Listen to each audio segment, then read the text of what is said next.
Magandang araw po sa inyong lahat.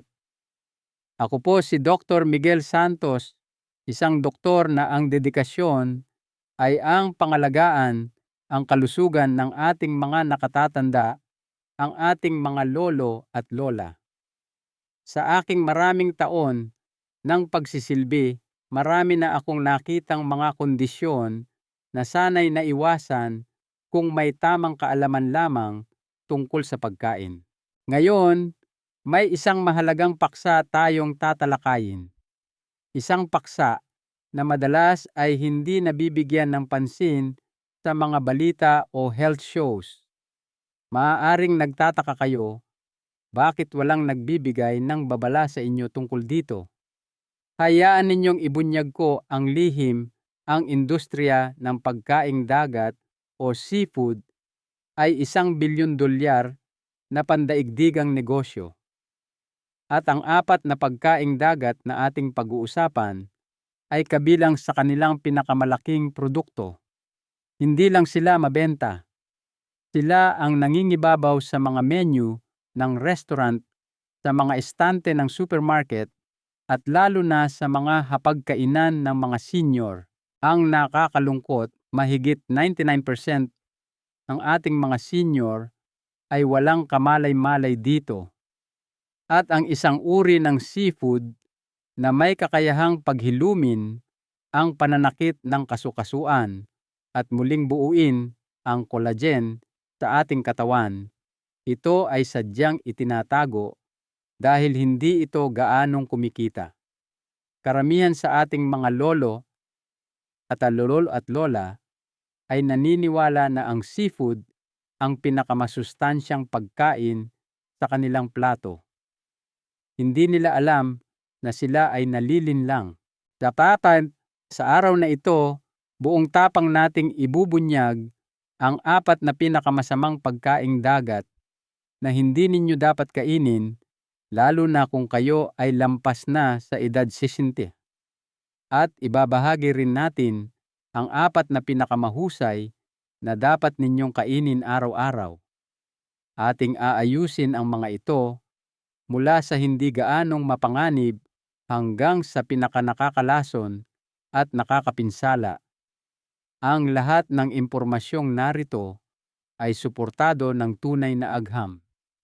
Gumugol kami ng maraming oras sa pagsasaliksik sa mga peer-reviewed na pag-aaral at ang bawat sanggunian ay nakalink sa description sa ibaba. Pero bago tayo magsimula, maaari po bang malaman kung taga saan kayo nanonood? Binabasa at sinasagot po namin ang bawat komento, kaya huwag po kayong mag-atubiling magbahagi. Ngayon, nang walang anumang pag-aantala, simulan na natin sa unang pagkaing dagat na kailangan ninyong itigil na ang pagkain, lalo na kung nakakaranas kayo ng pananakit ng kasukasuan, mataas na kolesterol o hindi maipaliwanag na pagkapagod. Ang 4 na pinakamasamang seafood na dapat iwasan. Bilang 4, pusit squid. Ang pusit na madalas nating gawing calamares ay maaaring mukhang hindi nakakapinsala at tila isang masarap na putahe. Ngunit para sa ating mga senior, ito ay isang patibong sa ating metabolismo. Kung titingnan sa papel mukha, itong magandang pagpipilian, mababa sa taba at mataas sa protina. Ngunit kapag sinuri natin ng mas malaliman ang katotohanan, ay mas madilim. Ang pusit ay sobrang taas sa kolesterol. Isipin ninyo ang isang maliit na serving na humigit kumulang o 4 gramo ng lutong pusit ay naglalaman na ng halos 198 mg ng kolesterol. Iyan ay higit sa 65% ng inirerekomendang pang-araw-araw na limitasyon sa isang maliit na kainan pa lamang. At heto ang malaking problema, kapag tayo ay lampas na sa edad 60 ang ating atay, ay hindi na kasing episyente sa pag-regulate ng kolesterol tulad ng dati. Ito ay bumabagal na nangangahulugang ang dietary cholesterol o kolesterol mula sa pagkain ay may mas malaking epekto sa ating blood levels. Isang pag-aaral noong 2021 na inilathala sa journal na Nutrients ay natuklasan na ang mga matatanda na may mataas na dietary cholesterol intake ay 43% na mas malamang na magpakita ng mga senyales ng paninigas ng ugat, arterial stiffness, at may 31% na mas mataas na panganib sa mga problema sa puso. Ang paninigas na ito ng ugat ay isa sa mga pinakaunang babala ng posibleng atake sa puso o stroke, lalo na sa mga senior. Pero hindi pa diyan nagtatapos. Ang pusit ay naglalaman ng mga purine. Ang purines ay mga kemikal na compound na kapag na-breakdown sa ating katawan ito ay nagiging uric acid. At iyan ay isang malaking problema. Ang mga nakatatanda ay nahihirapan ng ilabas ang sobrang uric acid sa kanilang sistema. Kapag ito ay naipon, ito ay nagiging kristal sa mga kasu-kasuan na nagdudulot ng matinding sakit at pamamaga na kilala bilang gout o rheuma.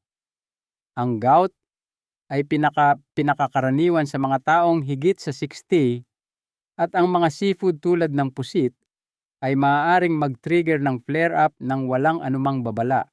Natuklasan ng mga mananaliksik mula sa Journal of Gerontology na ang mga senior na kumakain ng seafood na mataas sa purine ng higit sa 2 beses sa isang linggo ay may 50% na mas mataas na panganib na magkaroon ng malalang pamamaga ng kasukasuan sa loob ng 2 taon.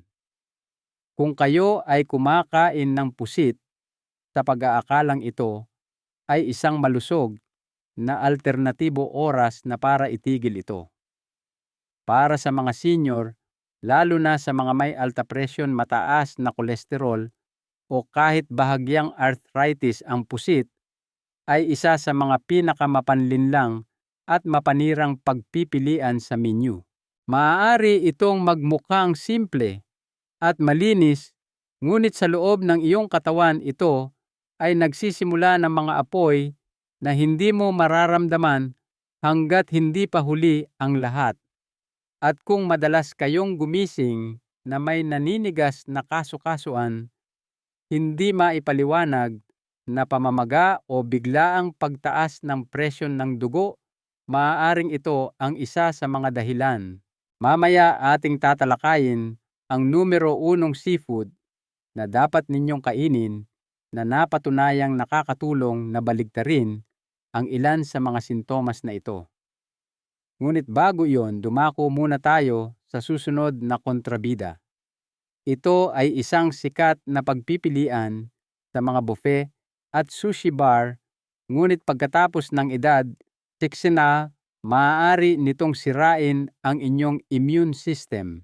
Bilang tray imitation crab kani o surimi muka, itong alimango hinulma na parang alimango at medyo amoy alimango pa nga, ngunit ang imitation crab ay kasing totoo lamang ng isang plastic na keso. At para sa mga senior, ito ay isa sa mga pinakamasamang impostor na maaari ninyong ilagay sa inyong plato. Ano ba ang nagpapaging mapanganib dito? Nagsisimula ito sa kung saan ito gawa. Ang surimi, ang basihan ng imitation crab, ay karaniwang isang puting paste na gawa sa giniling na mga tira-tirang isda.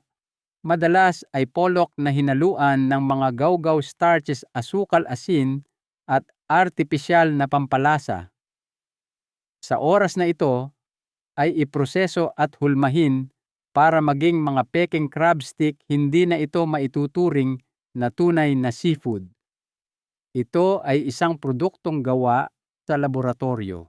Isa sa mga pinakamalaking panganib ng imitation crab para sa sinumang lampas ay kung gaano kabilis nito pinapataas ang blood sugar. Isang pag-aaral na inilathala sa Journal of Clinical Nutrition noong 2019 ay natuklasan na ang imitation crab ay nagdudulot ng glycemic response na katulad ng puting tinapay. Ang mga gawgaw na ginagamit tulad ng tapioca at wheat ay mabilis na natutunaw at agad na nagiging glucose. Maaaring hindi ito mukhang malaking bagay, ngunit kung kayo ay may pre-diabetes insulin resistance o type 2 diabetes na karaniwan sa maraming senior, ito ay maaaring magdulot ng biglaang pagtaas ng asukal sa dugo na susundan ng biglaang pagbagsak ng enerhiya. Natuklasan sa parehong pag-aaral na ang mga matatanda na kumukonsumo ng mga produktong gawa sa surimi 3 beses sa isang linggo ay may 2.6 na beses na mas mataas na antas ng insulin kaysa sa mga umiiwas dito. Ngunit hindi diyan nagtatapos ang problema. Ang imitation crab ay puno ng sodium o asin.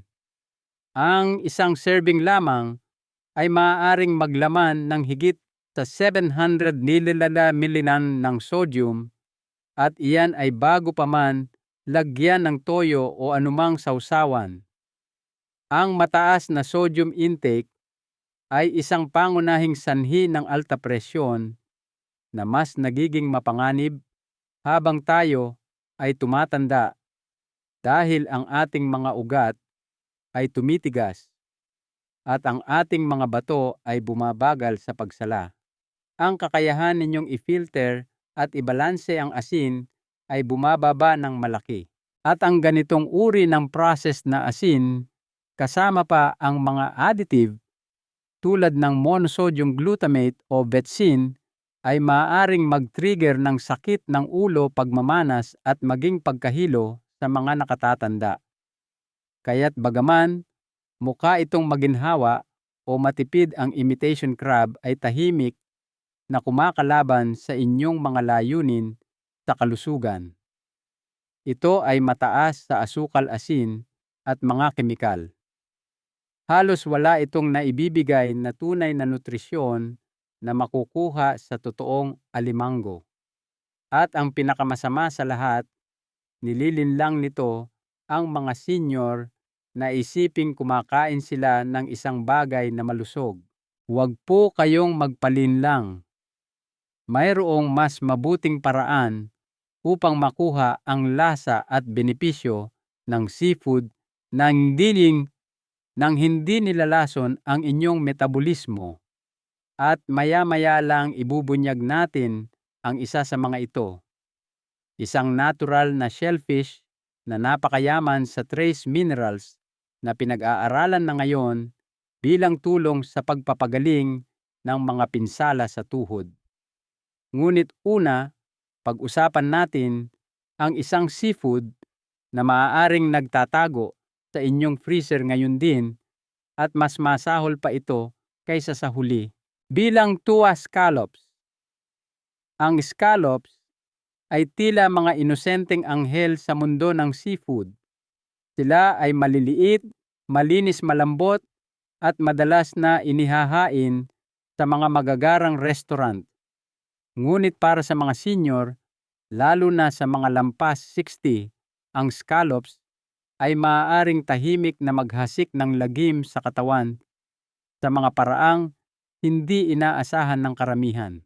Ang sentro ng issue ay isang bagay na nagtatago sa likod ng kanilang delikadong itsura. Sila ay sobrang taas sa cadmium.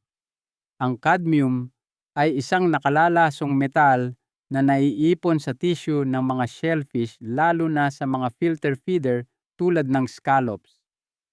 Hindi tulad ng kontaminasyon mula sa tubig na nag-iiba-iba, ang cadmium ay nanggagaling mismo sa scallop habang natural itong kinokolekta mula sa kanyang kapaligiran.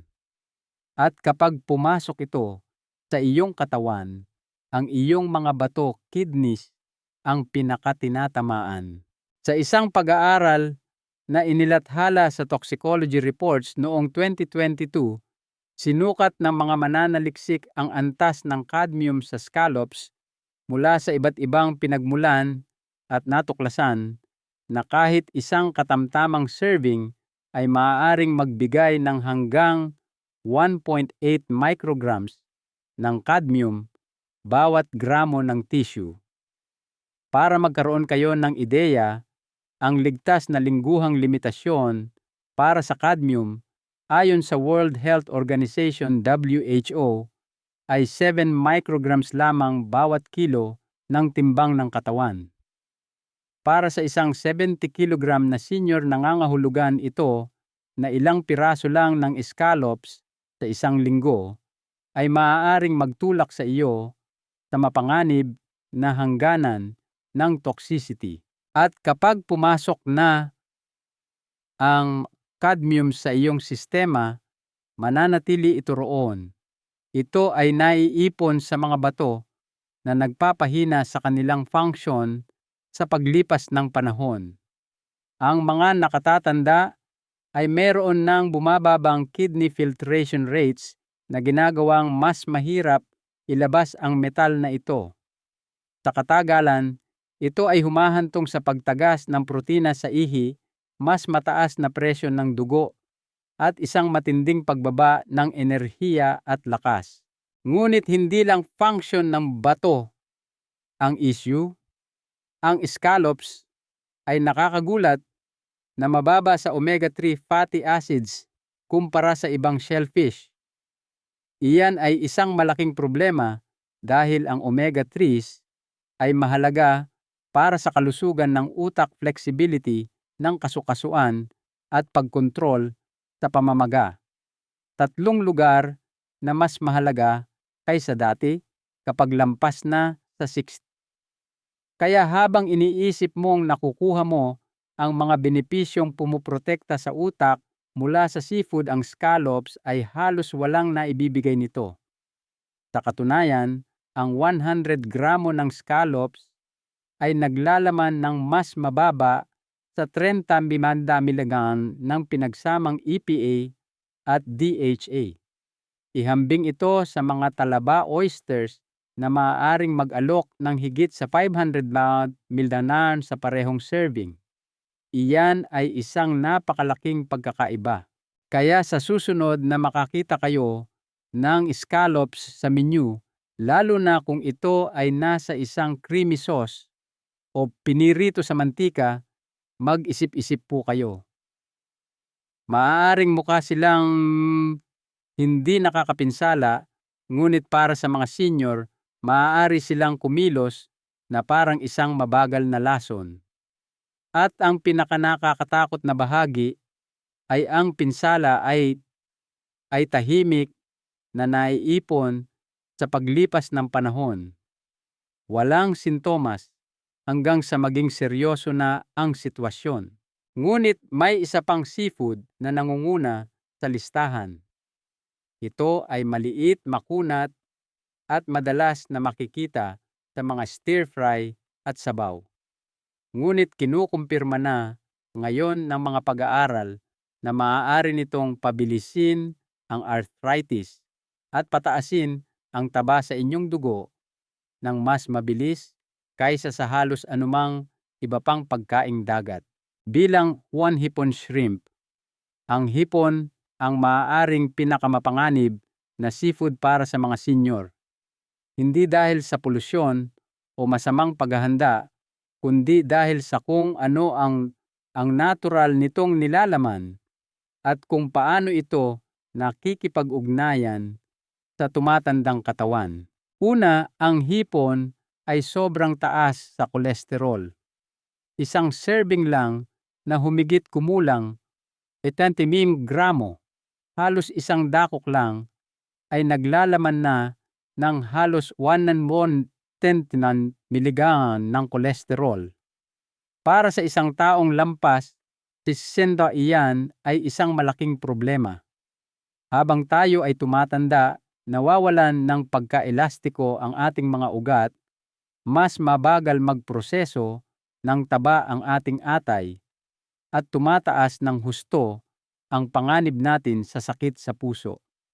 Isang pag-aaral na inilathala sa Circulation noong 2021 ay sinubaybayan ang 8,700 na matatanda na lampas 60 at natuklasan na ang mga kumokonsumo ng higit sa 300 ml ng dietary cholesterol araw-araw ay may 30% na mas mataas na panganib ng stroke at 20% na mas mataas na panganib ng coronary heart disease kumpara sa mga kumakain ng mas mababa sa 150 mg. Ngunit simula pa lang iyan, ang hipon ay naglalaman ng isang protina sa kalamnan na tinatawag na tropomyosin na mahirap tunawin sa mga digestive system ng mga nakatatanda. Iyan ang dahilan kung bakit ang hipon ay isa sa mga nangungunang food allergen sa buong mundo. Kahit para sa mga taong hindi kailanman nagkaroon ng allergy sa kanilang buhay, ang hipon ay maaaring biglang mag-trigger ng reaksyon pagkatapos ng edad 16 dahil ang immune system ay nagiging mas sensitibo at pabago-bago habang tumatanda. Natuklasan ng mga mananaliksik mula sa Journal of Allergy and Clinical Immunology na halos 14% ng mga bagong allergy sa shellfish sa mga senior ay nabuo pagkatapos ng edad 60, madalas nang walang paunang babala. Ang mga reaksyong ito ay maaaring mula sa simpleng pantal hanggang sa full-blown anaphylaxis. At kahit ang bahagyang pamamaga ng bituka na sanhi ng protinang ito ay maaaring magpalala ng IBS constipation o leaky gut sa mga matatanda. Ngayon, pag-usapan natin ang isang bagay na halos hindi isinasaalang-alang ng mga tao, ang chitin. Ito ang panlabas na balat ng hipon at kahit na nalinis ng mabuti, may maliliit na piraso pa rin nito na nakakasama sa karne. Ang chitin ay isang uri ng fiber na hindi kayang tunawin ng katawan. At bagaman hindi ito nakakapinsala sa maliliit na halaga sa mga senior na may mahinang panunaw, maaari itong magdulot ng paglaki ng tiyan, bloating, kabag, at maging pamamaga ng bituka. At heto ang pinakamasamang bahagi, karamihan sa mga hipon ngayon ay farm-raised, lalo na ang mga ibinebenta ng maramihan o frozen.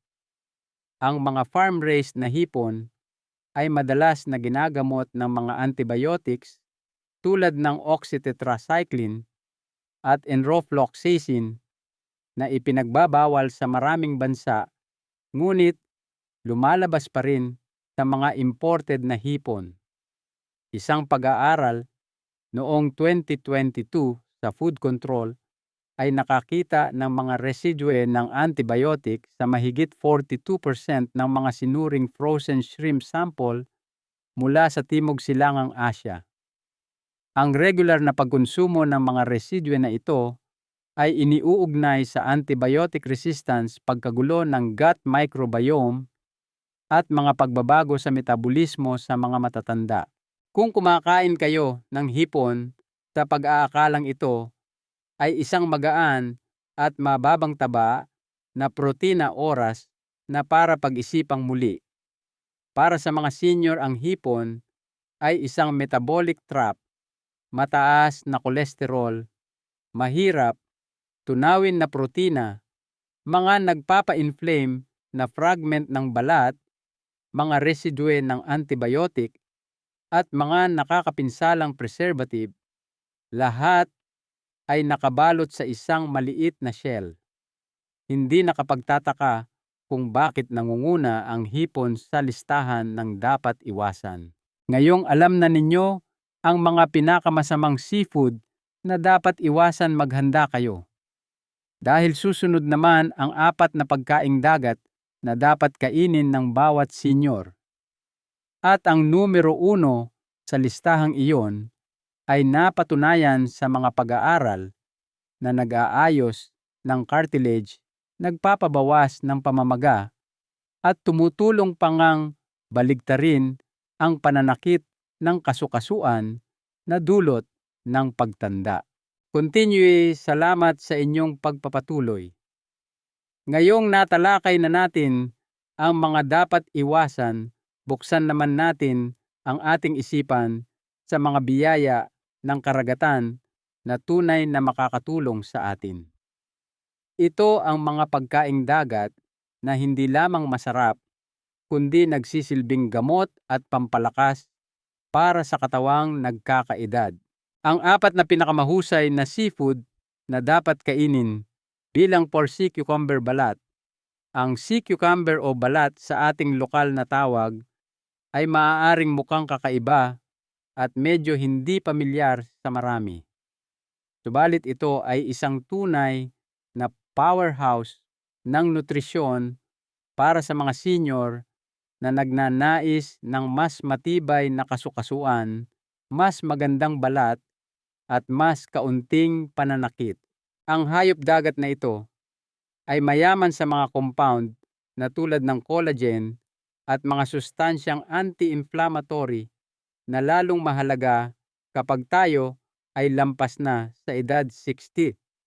Isipin ninyo, natuklasan ng mga mananaliksik mula sa International Journal of Molecular Sciences na ang araw-araw na pag-inom ng sea cucumber extract ay nagpababa ng pananakit ng kasukasuan ng 30% at nagpabuti ng flexibility sa loob lamang ng 2 linggo. Ang tunay na mahika ay nasa mga compound na tinatawag na triterpene glycosides na tumutulong labanan ang chronic inflammation at protektahan ang ating cartilage o kartilago. Ang mga natural na compound na ito ay gumagana na parang isang banayad na anti-inflammatory na gamot nang hindi sinisira ang sikmura di tulad ng maraming pain meds. Ang sea cucumber ay puno rin ng chondroitin sulfate, isang sustansyang matatagpuan sa maraming joint supplements. Ngunit dito, ito ay nasa natural na anyo na mas madaling maabsorb ng katawan. Sa paghahanda nito, ang sea cucumber ay kadalasang ibinababad para lumambot, rehydrated, at dahan-dahang pinapakuluan sa sabaw o may mga halamang gamot. Kapag niluto ng dahan-dahan, nananatili ang malagulaman nitong texture na isang senyales ng mataas na collagen content nito.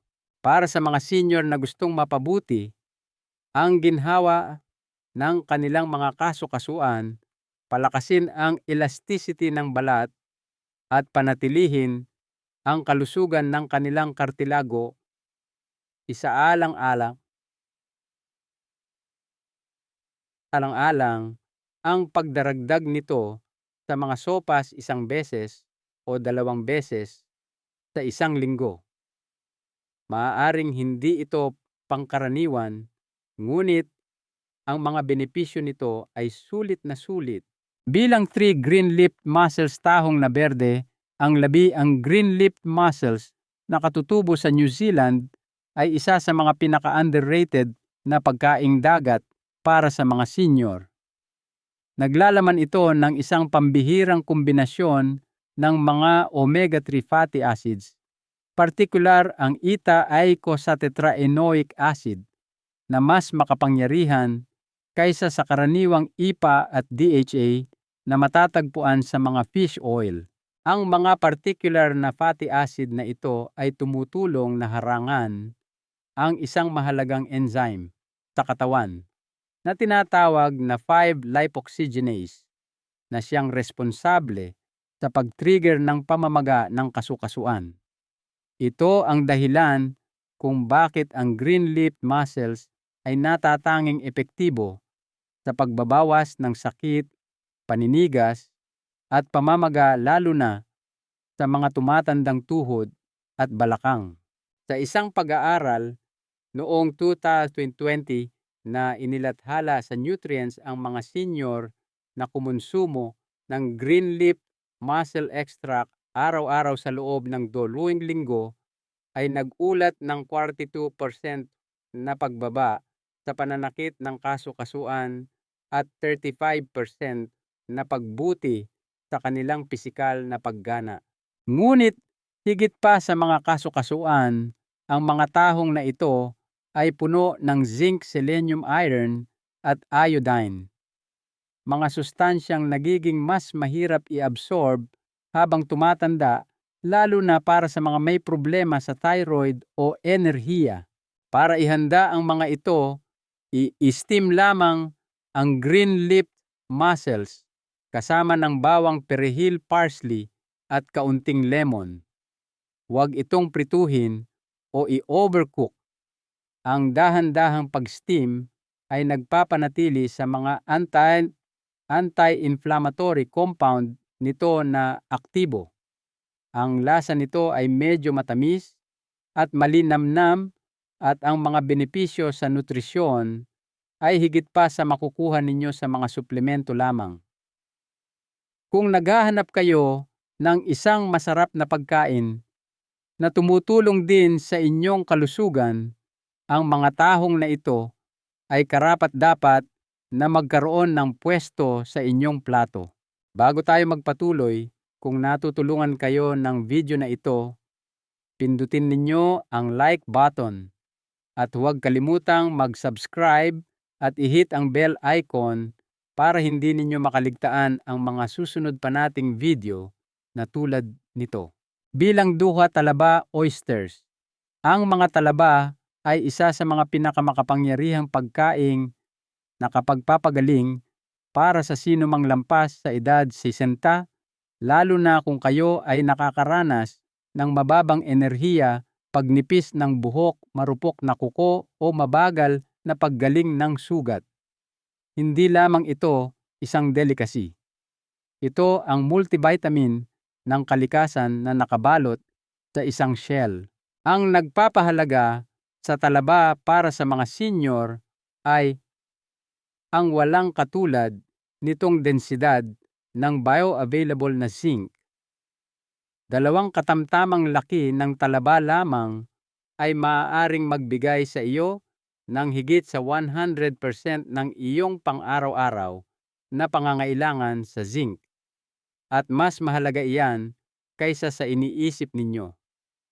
Ang zinc ay mahalaga para sa lakas ng immune system, paggaling ng sugat, suporta sa testosterone at maging sa linaw ng pag-iisip. Habang tayo ay tumatanda, bumababa ang ating zinc absorption at nagiging karaniwan at mapanganib ang kakulangan nito.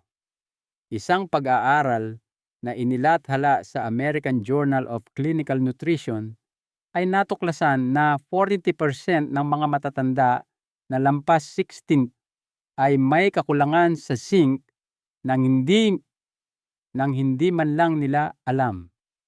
Ito ay humahantong sa mas mataas na bilang ng mga impeksyon, mahinang pag-aayos ng balat, at maging sa pagkawala ng panlasa at pangamoy.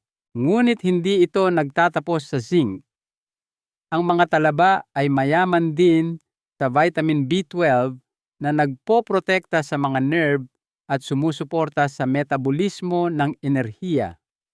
2 bagay na bumababa ng husto sa mga nakatatanda.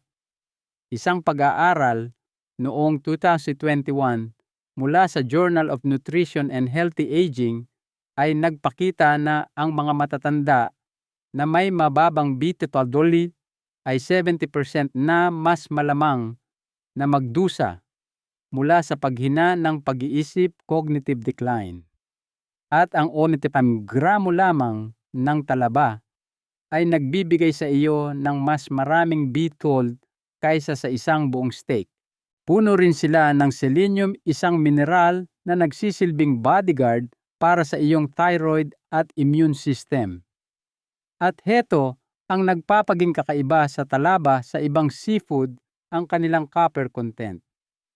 Karamihan sa mga senior ay hindi iniisip ang copper, ngunit ito ay critical para sa pagbuo ng collagen production ng red blood cell at pagpapanatili ng matibay na buto. Isang pag-aaral sa Europa ang sumubaybay sa bone density ng mga tumatandang adult at natuklasan na ang mga may mas mataas na dietary copper intake ay may 18% na mas kaunting bali ng buto sa loob ng 5 taon. Ngunit mayroon pang isang seafood na natitira na tatalo sa lahat. Ang pagkaing dagat na ito ay ginagamit na sa tradisyonal na medisina sa loob ng maraming siglo, ngunit ngayon ay pinapatunayan na ng agham kung gaano ito kalakas. Ipinapakita ng mga pag-aaral na hindi lamang nito pinapalakas ang mga buto at kasukasuan, kundi tumutulong din itong ayusin ang lining ng bituka, palakasin ang collagen, at maging sa pag-alis ng pamamaga ng kasukasuan sa loob lamang ng ilang linggo. At ang pinakamaganda sa lahat, hindi ito isda. Ito ay isang bagay na marahil ay hindi pa nasusubukan ng karamihan sa mga senior. Bilang one sea moss guso o Irish moss, heto na. Ang numero 1 pinakamakapangyarihang seafood para sa sinumang lampas sa edad 60 ay hindi isda, hipon o kahit shellfish. Ito ay ang sea moss na kilala rin bilang Irish moss o guso sa ilang bahagi ng Pilipinas. Ang halamang dagat na ito ay isang nutrient powerhouse na sa wakas ay nakakakuha na ng pansin sa modernong agham. At para sa mga senior ito, marahil ang isa sa mga pinakakumpletong natural na lunas para sa pagpapanumbalik ng lakas, flexibility at enerhiya. Ang sea moss ay naglalaman ng mahigit 90 na trace minerals. Ibig sabihin, naghahatid ito ng halos lahat ng mineral na kailangan ng iyong katawan upang gumana.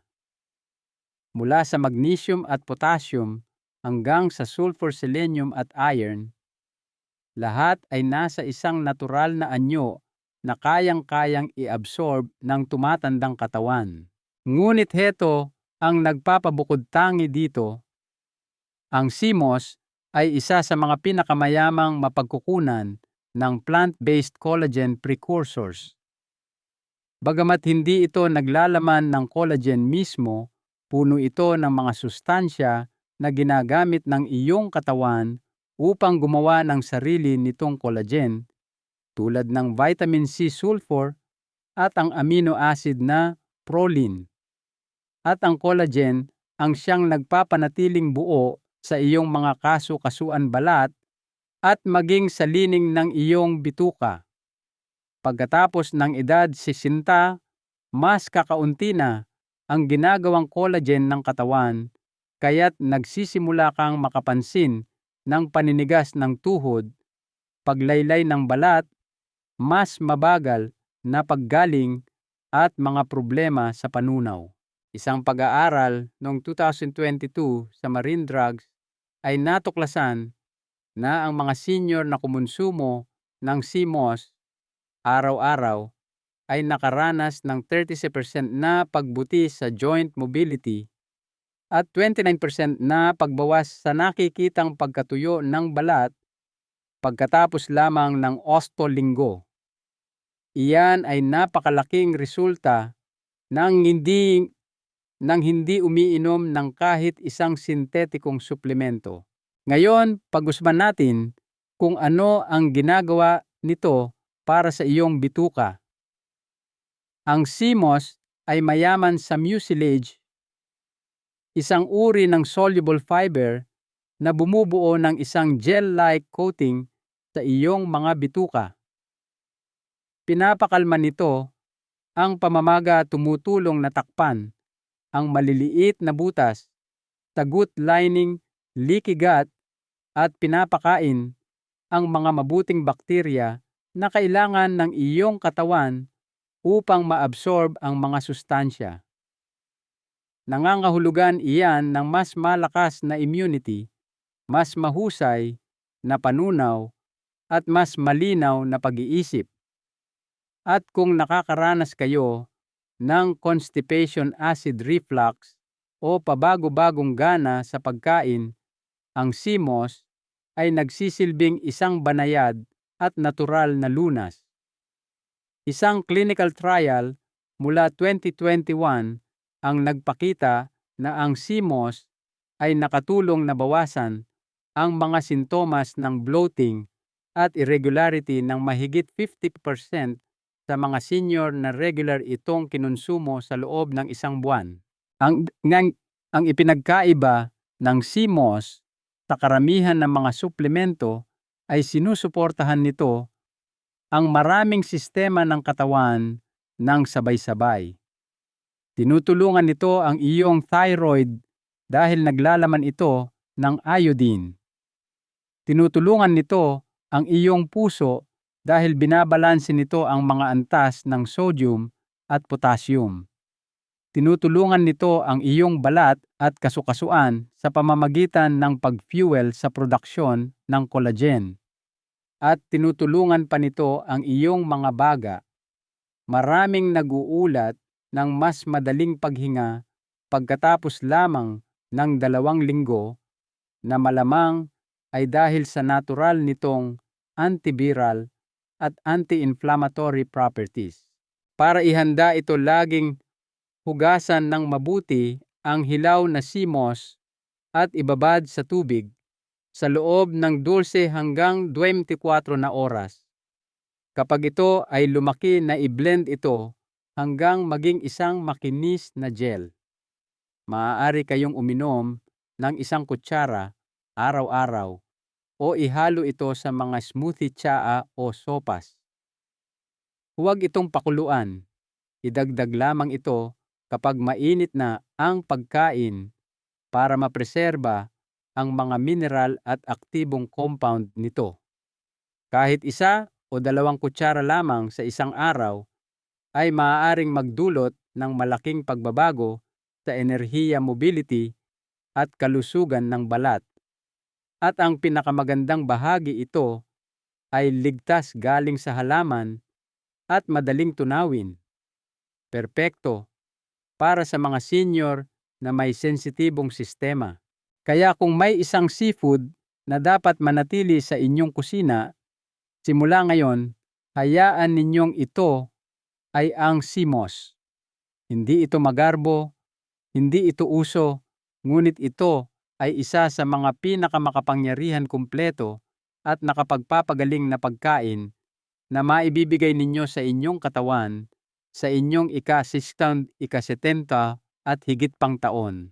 Pangwakas na kaisipan at aral sa buhay.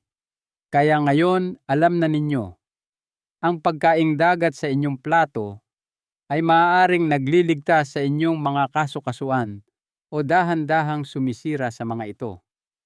Kung kayo ay lampas na sa isinto, ang inyong katawan ay hindi na kasing mapagpatawad tulad ng dati. Bawat kagat ay mahalaga. Ang pusit, imitation crab scallops at hipon ay maaaring mukhang hindi nakakapinsala o tila malusog pa nga. Ngunit sa loob ng inyong katawan, maaari nilang pataasin ang inyong kolesterol, sirain ang inyong panunaw, patigasin ang inyong mga kasukasuan, at tahimik na itaas ang panganib ng sakit sa puso, arthritis, at problema sa bato. Ngunit ang magandang balita, hindi kayo walang magagawa. Ang sea cucumber green-leafed mussels, talaba at lalo na ang CMOS ay nagbibigay sa inyong katawan ng mga hilaw na materyales na kailangan nito upang muling bumuo at magpalakas. Ang mga ito ay hindi lamang basta pagkain. Sila ay mga science-backed powerhouses. At kapag regular ninyo silang kinakain, tinutulungan nilang ayusin ang mismong mga sistema na sinusubukang sirain ng pagtanda ang inyong mga buto, ang inyong bituka, ang inyong balat, ang lakas ng inyong immune system, at ang inyong enerhiya.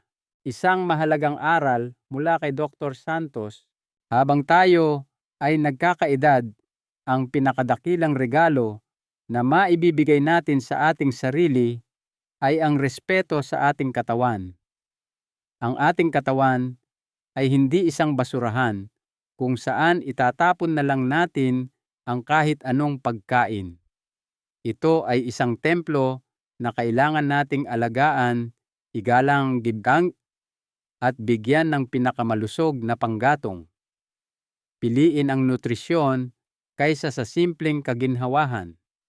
Piliin ang pagkain na nagpapagaling, hindi ang pagkaing nagdudulot ng sakit. Ang tunay na yaman sa ating pagtanda ay hindi pera o ari-arian, kundi ang kalusugan na nagbibigay daan sa atin na magpatuloy na masiyahan sa buhay kasama ang ating mga mahal sa buhay. Bago tayo magtapos, huwag po ninyong basta scroll palayo. Panoorin itong muli kung kinakailangan.